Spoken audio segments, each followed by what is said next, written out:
Hi everyone and welcome to its Electronic Technocrat. In today's tutorial, I'll be telling you about how to interface a DC motor with an 8051 using L293D. Alright, along with Keil Vision and also Proteus 7.7 Professional. Alright, so first of all we will just understand about why are we using this DC motor and what is the need of L293D. Alright, so we all know that DC motors are very much current consuming. Alright, so they need large amounts of currents that is needed, and also the voltages that is needed are 6 volts, 12 volts, 24 volts. That depends on what exactly the type of the motor is. Basically, a problem here is that the back EMF. Now you may be not familiar to the back EMF term, but just to understand what exactly the DC motor is doing or why are we using the L293D, I have been actually introducing the term called as back EMF.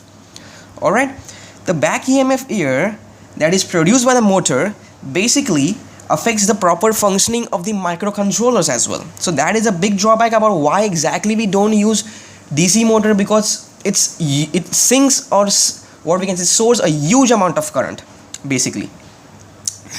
To overcome these problems, we actually, the electronic engineers or basically the software engineers or the industries use the edge bridge using the transistors. These are the bridges which are being constructed by using freewheeling diodes, or we can say the clamp diodes, that are used to avoid the back EMF problems basically. Now as you know that we are using transistors.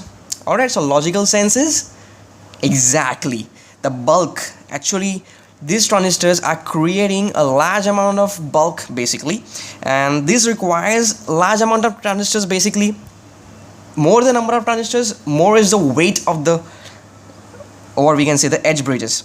So it is very bulky as well as complex basically. So to overcome this problem as well of the edge bridges, we use L293D IC here. This is the word L293D driver IC is being used. It is basically a quadruple half edge bridge driver, and the problem is completely solved. So you don't need any transistors, you don't need any resistors to connect, you don't need any capacitors, you don't need any diodes. We can easily control the anti-clockwise movement as well as the clockwise movement of the DC motor by using the L293D basically.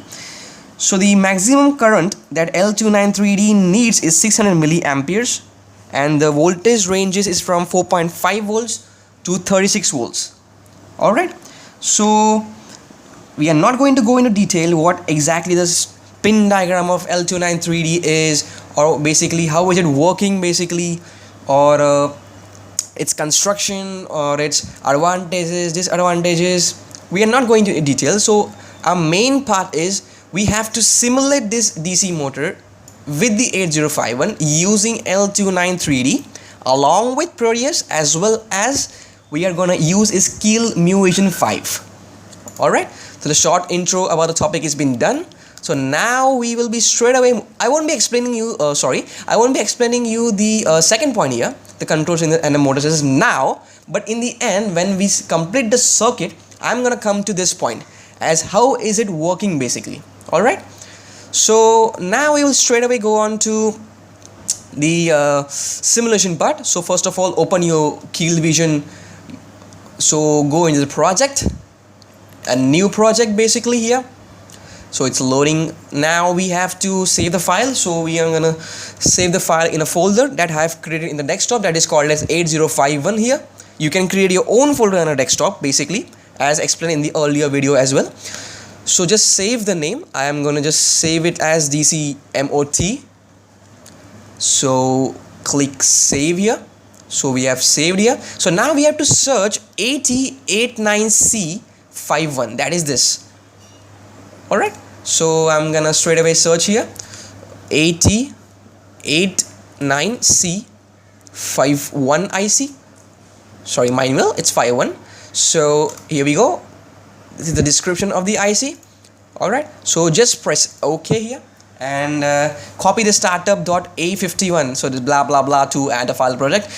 Press yes. If it already exists, don't press again yes. Press again yes. So let's go to file to start writing the code. Basically we have a code here, so we will just copy paste this. Any explanation to the code will be given to you on special demand. If you want, you can just put in the comment box to explain the code one by one. Alright, so here I have pasted the code right now. The next step after pasting the code would be saving the file. Now here we have to be very careful while saving the files. We have to save this file with the extension called as .c. So we're gonna save the file like the DC motor .c. It's very important because you have to use the extensions. And why are we using the extensions? Just as a last video, I'm explaining you again. So why are we using the extension called as .c? Because the code here that we have written already is in the format of .c, or we can say it is a C programming. If it would have been C++, then which extension you would have used? Exactly, it will be .cpp. Alright, and if I am writing the code in assembly programming, so which extension I'm gonna use? Oh, you're a master of it. It's correct, it's .asm. So here the code is C programming, so I will be just having an extension called as .c here, and press save. Alright, so I've saved it. Just go in the target menu.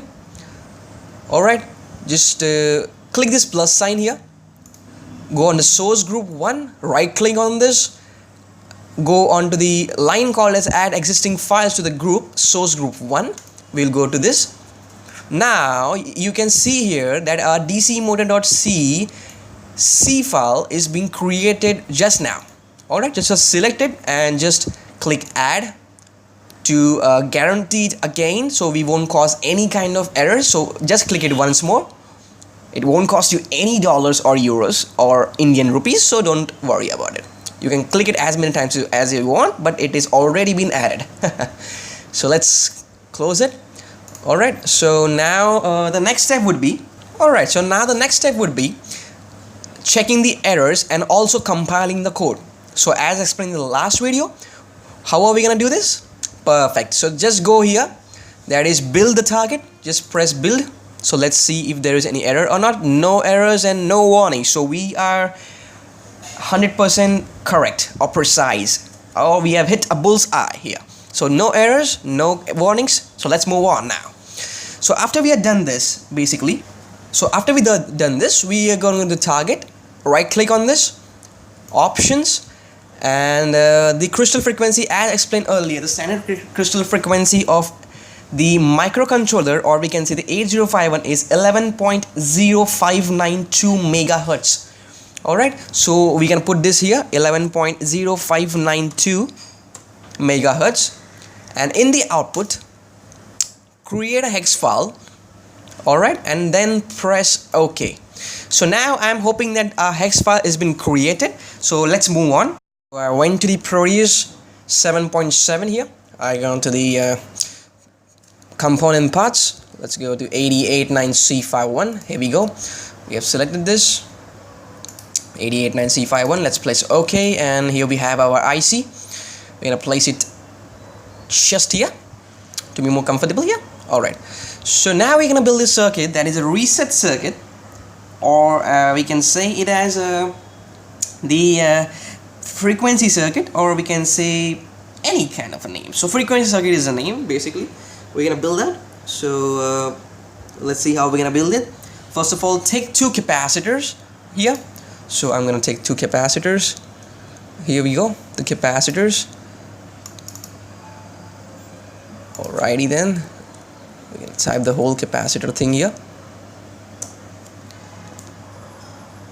So capacitor, all the categories here. Here we go. So we have selected the capacitor here. We're gonna put them here. The first one would be slightly here. The second one will be slightly down in its same line. So here we go. So now we're gonna put what we can say, the crystal. There we go, the crystal, the quartz crystal basically. I'm gonna put it there. So I'm gonna rotate it clockwise here. So here we go. So now we're gonna connect these pins. So first of all, this external pin will be connected to this. This will be connected to this. Then you can right click anywhere on the screen so that we can get this place call dialog box, and in this we can get a terminal where we can get the ground terminal here. Alright, so I'm gonna use this ground terminal down here somewhere. Yes, correct, here we go. So I'm gonna connect these two things here again. This 18th pin will be down again, so I will be going down here, and here we have, we connected this, so we will connect this here, and we will connect this pin here. So we are almost done with our frequency circuit or frequency generator circuit. Here we go. So we are done with the frequency generator circuit basically. So I'm gonna just get this down a bit so that we can use this thing as a common ground here. So basically here we go. So we have done with this thing right now. So the next step would be introducing L293D. That's the main important, or we can say, IC which we are using in this video basically. So L293, that is a motor driver IC. Here we go. So we just press OK here. Let's put it here. So I'm gonna zoom this part so that we can complete this part right now. So there we go, a bit of a zoom. So the second pin here is connected to pin number 2.0 of the L293D. So the second pin is connected to this pin. The 7th pin is connected to the 22nd or the 2.1 port number pin. This pin is this pin is connected to the VCC part. Alright, so I'm gonna leave this here. I'm gonna right click anywhere on the screen so that I can get the terminal part, dialog box, and here we go, the power. So we have connecting it here so that we can connect it here. So we've connected this. Also we need the most important part here, that is a DC motor. Alright, so here we go, the DC motor. We type here. So here we go, we have loads of DC motor here. Here we go, we have this DC motor, we have this DC motor here. So we're gonna select this DC motor. We can select any one of them, but basically so that I can show you the anti-clockwise as well as the clockwise rotation, so I have been using this animated DC motor with inertial and loading. Okay, so I'm gonna press OK. So I'm gonna push it just here so that it will be comfortable for us to see. Alright, so the pin number 3 of the L293D is connected to one end of the DC motor, and one end of DC motor is also connected to the pin number 6 of the L293D. Alright, so the down pins and the ground pins, so you just zoom out here. We will connect them to this common ground place here. Here we go. Another pin we will take out. We will take it to this ground terminal. So we have connected both of them to the ground terminal basically. So now the pin number 16 would be connected via a resistor to the 5 volts with a capacitor. Alright, so let's go here. We'll be going down. We will be going here. So here we will be connecting a resistor here. So basically, first of all, so we will go to the resistor. Here we go, the resistors here, all the categories. Sometimes it's tough to find those resistors because what exactly it happens is that it doesn't come as fast as we can. So if you have the resistor here, just press OK. Alright, so I'm gonna zoom this part now where we have actually gonna place a resistor out there. We're gonna place this here, clockwise rotation. So here we have the perfect resistor. We're gonna place the capacitor as well. The circuit diagram will be provided to you in the link below, so don't worry about the circuit diagram. So we're gonna place this capacitor here. So here we go, the capacitor in the line with this. So we're gonna place this pin number 16 to this capacitor. This capacitor connected to the resistor connected to the ground. So basically we're gonna connect this thing, here we go, to this, because it's going to the ground line basically. Okay, so now we have connected these things. Now we have some two more connections. The reset pin here will be connected here. Alright, so the EA pin, where is the EA pin? Here we go. First of all, I'm gonna select the click anywhere here, so I can select the what we can say, the power here. So I'm clicking the power here. Here we go, connecting. So I'm gonna drag this a bit, drag this object to here, so that we can be connecting this to the power. Alright, so we have connected to the power supply, the EA pin. So we're almost done here. In fact, we are done and dusted basically. So we're gonna take the next step right now. The next step will be feeding this controller with the hex file that we generated just now. Alright, so we're gonna double click on this for microcontroller basically. So just double click on this. I'm gonna select the hex file that I generated right now. Just press open, just press OK. The hex file that you generated by using the Keil vision, you have to feed in this microcontroller so that the circuit works. Okay, so before I start the circuit to work, basically we will go to this thing which I didn't explain you at first, that is this control signals and motor status. Basically here we have connected the first input of the motor to pin number 2.0. Alright, so here we go.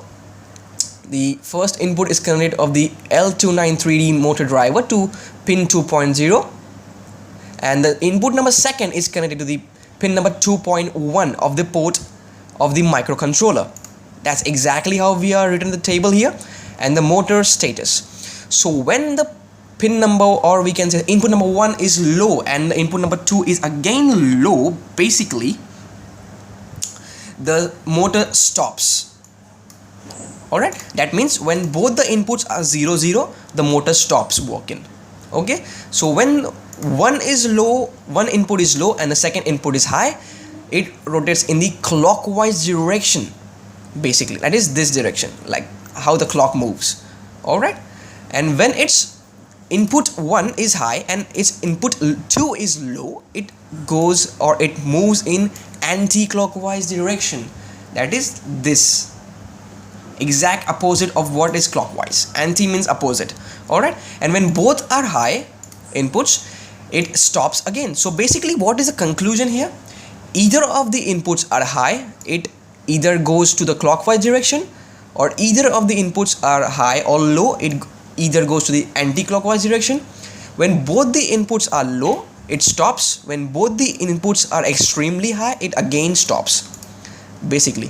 So for 0 0 it stops, for 0 1 it is clockwise direction, for 1 0 it's anti-clockwise direction, and for 1 1 it's again in the stop condition. So now let's see how it works basically. Let's place simulate here.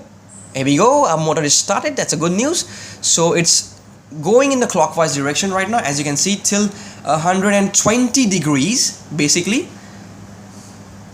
Okay, so now it is going to 0 and it's again gonna start in the clockwise direction. So first it just rotates in the anti-clockwise direction for 120 degrees, and then it rotates to a clockwise rotation. Alright, the minus sign here, as you can see here, the minus sign here is anti-clockwise direction. It's still 120 degrees, so it's going to 120 degrees. It's coming to 0 degrees right now, and it's going to be positive, and again it starts to rotate in the clockwise direction as explained in the table basically. So the positive sign here explains us that it is clockwise direction movement, as you can see right now, and then it's negative here, so now it's anti-clockwise movement. So this is what we have done here in our tutorial today.